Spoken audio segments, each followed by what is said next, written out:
Friends, welcome back to art medical science channel. Duty friends, ये syllabus है medical lab technician के लिए। अगर आप कहीं पे भी एग्जाम दे रहे हैं, यहाँ पे झारखंड में जो वैकेंसी निकली उसका सिलेबस है, उन्होंने सिलेबस बता रखा है बच्चों को। आप अपने इस सिलेबस में तैयारी कीजिए।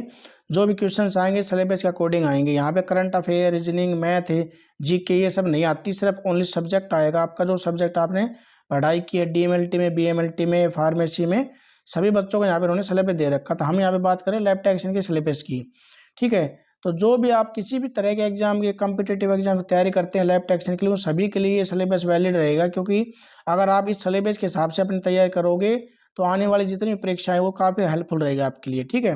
तो लैब टेक्नीशियन का सिलेबस है जो झारखंड कंबाइंड एग्जाम होगा मेडिकल लैब टेक्नीशियन का, उसके लिए झारखंड पैरामेडिकल काउंसिलिंग ने रिलीज किया है ये सिलेबस लैब टेक्नीशियन की पोस्ट के लिए। तो यहाँ पे सबसे पहले बात करें तो fundamental physiology basic of biochemistry, ये आपका रहेगा। बायोकेमिस्ट्री का चैप्टर रहेगा। इसके अंदर फंडामेंटल फिजियोलॉजी आएगी, आपकी सेल्स हैं, टिश्यू है, ब्लड है, कार्डियोवास्कुलर सिस्टम आएगा आपका, रिस्पायरेटरी सिस्टम है, गैस्ट्रोइंटेस्टाइनल सिस्टम, एंडोक्राइनो ग्लैंड से, हार्मोन से, देयर सिक्रेशन फंक्शन से, एक्सक्रेटरी सिस्टम से, यानी कि जो भी एनाटॉमी फिजियोलॉजी हम पूरे सिस्टम्स पढ़ते हैं उन सभी का उन्होंने यहाँ पे बता रखा है। तो एक एक चीज़ को अगर आप क्लियर करेंगे तो ज़्यादा बेटर रहेगा आपके लिए। सेंट्रल नर्वस सिस्टम है, रिप्रोडक्टिव सिस्टम है, स्किन स्ट्रक्चर से, मस्कुलर सिस्टम है, स्पेशल सेंसिस ऑर्गन्स हो गए हमारा आई, ईयर, नोज वगैरह। बेसिक ऑफ बायोकेमिस्ट्री में इंट्रोडक्शन और अपरेटस से, केमिकल बैलेंस से, डिफरेंट टाइप प्रिंसिपल प्रैक्टिस से, कंसेप्ट ऑफ मोलिकुलर राइट से, एटॉमिक स्ट्रक्चर से, chemistry carbohydrate, their metabolism, introduction, definition, classification, biochemical importance से, brief outline of metabolism, glycolysis के carbohydrate के क्वेश्चन बहुत ज़्यादा आते हैं एग्जाम्स के अंदर। तो कार्बोहाइड्रेट मेटाबॉलिज्म को बच्चे अच्छे से ध्यान से पढ़ना आपको, क्योंकि ग्लाइकोलाइसिस क्रियाएं हैं, साइट्रिक एसिड साइकिल्स होती हैं, एचएमपी शंट है, ग्लूकोनियोजेनेसिस है, रेगुलेशन ब्लड ग्लूकोज लेवल से, हाइपरग्लाइसीमिया, हाइपोग्लाइसीमिया, डायबिटीज मेलाइटिस है, डेफिनेट टाइप ऑफ फीचर्स, इस तरह की ये कार्बोहाइड्रेट मेटाबॉलिज्म की, ठीक है। अमीनो एसिड्स में आपका कार्बोहाइड्रेट मेटाबॉलिज्म है, केमिस्ट्री प्रोटीन से, देयर रिलेशनशिप, टाइप से, डेफिनेशन से, ये सभी मेटाबॉलिज्म, ट्रांसमिनेशन, डीकार्बोक्सिलेशन, ये, और केमिस्ट्री ऑफ लिपिड मेटाबॉलिज्म, इंप्रोटेक्शन, टाइप ऑफ लिपिड से, सब कुछ इसके अंदर। Brief outline of metabolism, beta oxy acid, fatty acid से, सिंथेसिस, कीटो एसिड, कोलेस्ट्रॉल, ठीक है। Chemistry of nucleic acid, DNA structure से, आरएनए स्ट्रक्चर्स, टाइप से, विटामिन से, वाटर सोल्यूबल विटामिन से, फैट सोल्यूबल विटामिन से, source, requirement, deficiency, disorder, biochemical functions, enzymes, introduction, definition, classification, coenzyme, isoenzyme, properties, सभी। Haematology and clinical pathology, haematology के अंदर haematology disorders आएंगे, classification of anaemia, morphology, aetiology, definition से, classification and lab finding, iron deficiency anaemia, megaloblastic anaemia, haemolytic anaemia, ठीक है। Bone marrow composition, normal adult bone marrow, leukaemia classification, blood picture, differential blood sales.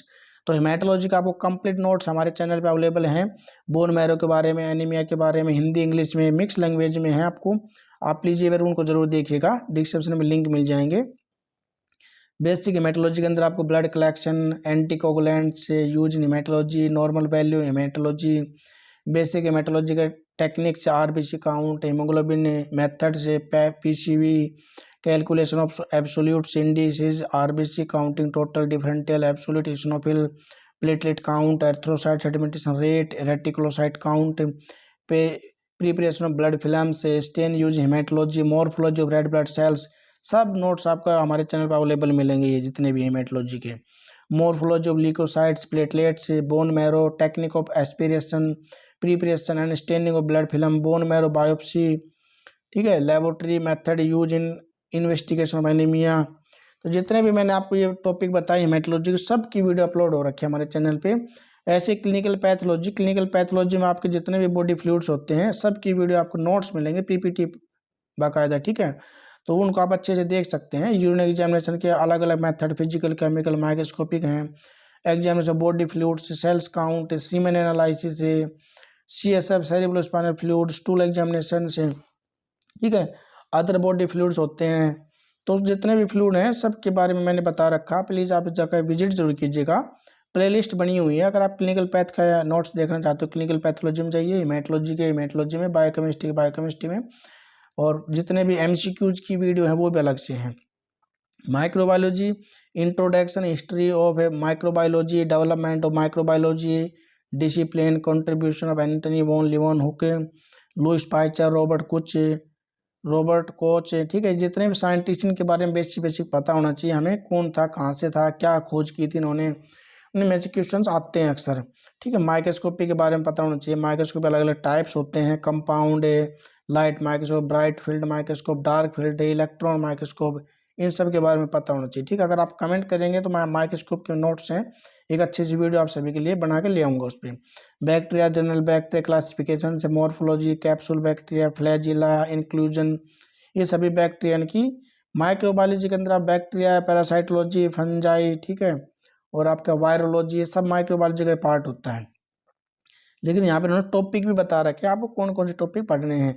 Growth and maintenance of microbes, bacterial division, BACTEC culture है, continue culture है, ठीक है। Bacterial growth, count, visual, oxygen requirement, pH, temperature, सब। Sterilisation very important topic होता है, microbiology का first chapter होता है ये आप DMLT भी करते हैं तब भी फर्स्ट में सबसे पहले बच्चों को ये पढ़ाया जाता है, स्टरलाइजेशन एंड डिसइंफेक्शन, ठीक है। फिजिकल एजेंट से, sunlight, temperature less than 1000 count temperature से, स्टीम, एटमॉस्फेयर, ऑटोक्लेव, ये सब रेडिएशन इनके बारे में, फिल्ट्रेशन से, केमिकल एजेंट्स, अल्कोहल डाइज, होलोजन से, फिनॉल से, थाइल, ठीक है।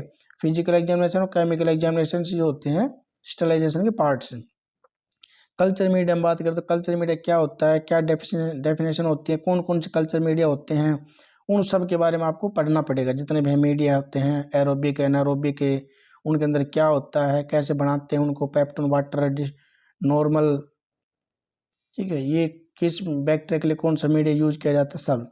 स्टेनिंग मेथड में सिंपल ग्राम स्टेनिंग, जिल्सन में staining, B stain, negative impression, staining का वेरी इंपॉर्टेंट टॉपिक होता है। Collection and transport of specimens, general principle से, container, rejection, sample, urine, faeces, sputum, pus, body fluid, swab, ये हर exam के लिए आपको ये सिलेबस रखना। ये नहीं कि आपको झारखंड कंबाइंड एग्जाम के लिए ये, जितने भी आप लैब टेक्नीशियन कॉम्पिटेटिव एग्जाम की तैयारी कर रहे हो सभी के लिए आपको ये लैब टेक्नीशियन का ये सिलेबस में भी इम्पोर्टेंट है। अभी एम्स का था तो उसके अंदर भी ये सब चीज़ें दे रखी, तो आपको एक टॉपिक बता दिया जाता है कि भाई ये टॉपिक आपको पढ़ना है, इनके अंदर से आपके क्वेश्चन आएंगे, ठीक है। Care and handling of laboratory animals, fluid diet, cleanness, cages, ventilation, temperature, humidity, handling animals, prevention of disease, disposable of laboratory, hospital waste के मैनेजमेंट या इन्फेक्शन में से एक क्वेश्चन जरूर आता है हर एग्जाम्स के अंदर, ठीक है। Non infectious waste, infected sharp waste, disposal, ये सभी आप जब लैब में काम कर रहे हो तो आपको पता ही होगा, बट फिर भी nosocomial infection very important question है यहाँ पे। Nosocomial infection, hospital acquired infection, इनके बारे में आपको पता होना चाहिए। क्लिनिकल बायोकेमिस्ट्री में आपका आ जाएगा photometry, definition, law of photometry, absorbance, transmission, absorption, ठीक है। बीर एंड लैम्बर्ट के law, part of photometry, photometry, flame photometry, fluorometry, choice of appropriate filter, measurement of solutions, calculation से कौन किस फॉर्मूला, जैसे कि आपका बन का होता है, यूरिया का होता है, ठीक है। 24 आवर्स की कैलकुलेशन होती हैं, ठीक है। डायरेक्ट इनडायरेक्ट बिलरुबिन की कैलकुलेशन होती हैं। इस तरह से जो जो कैलकुलेशन होती है उनका पता होना चाहिए। वाटर मिनरल्स के बारे में हमें पता होना चाहिए और एसिड बेस बैलेंस के बारे में, ठीक है। पीएच, बफर, एसिडोसिस, अल्कलाइलोसिस, इनमें भी क्वेश्चंस आते हैं अक्सर। ऑर्गन फंक्शन में आपका LFT, KFT, thyroid function, pancreatic function, इनके बारे में।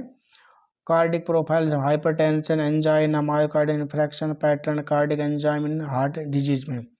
Diabetic profile, regulation of blood glucose tolerance test, HbA1c, glycol acid, ठीक है। तो HbA1c के बारे में मैंने वीडियो बना रखे, 2 से 3 वीडियो हैं, आपको नोट्स टाइप की भी हैं और वैसे वर्बली बोल के बता रखा है। अच्छी वीडियो आप देखिएगा एक बार उनको जरूर। Micro albumin urea. एंडोक्राइनोलॉजी की बात करें तो क्लासिफिकेशन हार्मोन्स के बारे में, एंडोक्राइन में हार्मोन्स आ जाते हैं, ठीक है।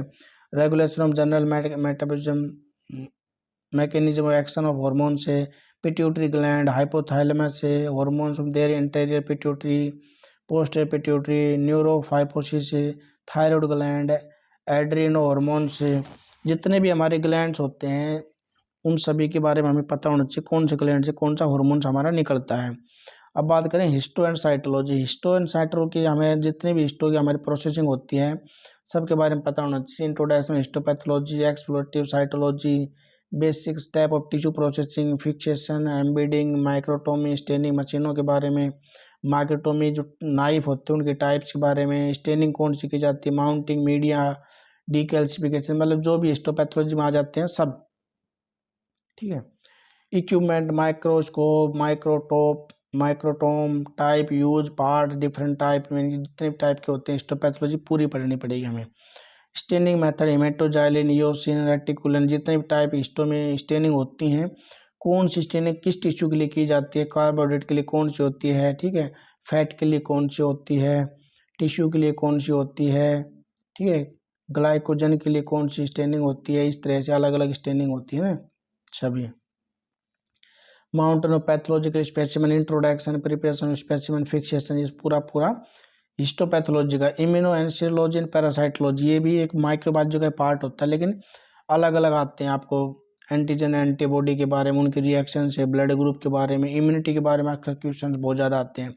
तो इन टॉपिक को पढ़ने के बाद थोड़ा समझना पड़ेगा कि इनमें से अक्सर क्वेश्चन बहुत ज़्यादा आते हैं, ठीक है। Antigen antibody, immunoglobulin, immune system, allergy reaction से, इन सब के बारे में क्वेश्चंस आते हैं, तो ये आपको देखना पड़ेगा यहाँ पे। हाइपर सेंसिटिविटी कितने टाइप की होती है, ये भी कैसे क्वेश्चन आता है। ऑटो इम्यून, पैरासाइटोलॉजी मैंने वीडियो बना रखी है, उसके अंदर इमेज भी दिखा रखी है पैरासाइट्स की, उनको भी आप देख ले, काफ़ी हेल्पफुल रहेगी। कई बार कुछ पैरासाइट्स की इमेज हम देख लेते हैं तो वो हमारे माइंड में सेट हो जाते हैं, उन चीज़ों को हम भूलते नहीं है, ठीक है। तो पैरासाइटोलॉजी हो जाएगा, आपके टाइप हो जाएगी, डायग्नोस हो जाएंगे उसके, protozoa life cycle, morphology, lab diagnosis, यानी कि जो भी आपने डीएमएलटी बीएमएलटी में पढ़ाई की थी उसको आपको पूरे को रिवीजन करना है, ठीक है, पूरे को रिवीजन करना है, किसी भी सब्जेक्ट में से आ सकते हैं, ठीक है। नेमाटोड, रेमाटोड से ये सब पूरा पैरासाइटोलॉजी है। प्लाज्मोडियम वाइवेक्स, फैल्सिफेरम, मलेरिया जितनी टाइप्स होती हैं सब। और आजकल मैं शॉर्ट वीडियो बहुत डाल रहा हूँ हमारे टेलीग्राम चैनल पे, इंस्टाग्राम पे, वो जो इमेज वाली होती है, जैसे कि हमारे इस्नोफिल्स होते हैं, न्यूट्रोफिल्स हैं, ट्राइकोमोना वेजिनलिस होती हैं, जो प्रैक्टिकल टाइप की होती है। अगर आप जुड़ना चाहो तो आरडी मेडिकल साइंस के नाम से टेलीग्राम पे, इंस्टाग्राम पे चैनल है, वहाँ पे डेली आप देख सकते हैं इन चीज़ों को पिक्चर के तौर पे, ठीक है। जो भी चीज़ें प्रैक्टिकल के तौर पे आती है ना, बच्चों को काफ़ी हेल्प होती रहती है उन चीज़ों को, ठीक है। कोगुलेशन एंड ब्लड बैंक में से काफ़ी क्वेश्चन आते हैं। कोगुलेशन में पीटीए, पीटीटी, उनके बारे में आते हैं, उनके मेडिसिन के बारे में आते हैं, ठीक है। फैक्टर्स को इंट्रिंसिक फैक्टर, एक्सटेंसिव फैक्टर से, ये सब चीज़ें इन्होंने यहाँ पे बता रहा है। तो आपको चीज़ें वही पढ़नी है, एक एक सब्जेक्ट को आपको टॉपिक वाइज डेली कवर करना पड़ेगा, तब जाकर आप इन चीज़ों के बारे में पढ़ पाओगे, ठीक है। Bleeding time, clotting time, APT, clot retraction, determination, fibrinogen से सब। क्वालिटी एश्योरेंस के बारे में आपको introduction, sample collection, phlebotomy, sample preparation, anticoagulant use, importance, sodium citrate सब। ब्लड बैंक में प्रोसीजर में principle, blood grouping, blood transfusion, blood donation, blood collection, storage, transport, इन सब के बारे में आपको पता होना चाहिए। भाई प्लाज्मा को कितने टेम्परेचर पे रखते हैं, आरबीसी को कितने पे, प्लेटलेट को कितने टाइम पे, क्या लाइफ टाइम होता है इनका, सब कुछ। सिस्मेटिक बैक्टीरियोलॉजी, माइकोलॉजी, वायरोलॉजी, सिस्मेटिक बैक्टीरियोलॉजी, ठीक है, ये भी बैक्टीरियोलॉजी का पार्ट आपका ही। बैक्टीरिया टाइप्स होगी सब, जितने bacteria, gram negative, gram positive, molecular techniques, diagnostic, PCR, ये सब, ठीक है। तो वायरोलॉजी के अंदर आपको वायरस के general characteristic, classification, virus, RNA virus, DNA virus, फिर उनको डायग्नोस क्या करेंगे, उनके लिए कौन सा मीडिया यूज किया जाता है, उनका कल्चर कैसे लगाते हैं, सब, ठीक है। एचआईवी वायरस के बारे में, फिर कोरोना वायरस, इनकी डीएनए के बेस पे, आरएनए के बेस पे क्लासिफिकेशन, फिर उनके शेप के हिसाब से क्लासिफिकेशन, साइज के हिसाब से क्लासिफिकेशन। तो ये सब हार्पीज, एडिनो, अर्बो और कोरोना वायरस है, ये आजकल इनके क्वेश्चन आते हैं, ठीक है। तो ये हमारा लैब टेक्स इनका सिलेबस था यहाँ पे, ठीक है। तो जो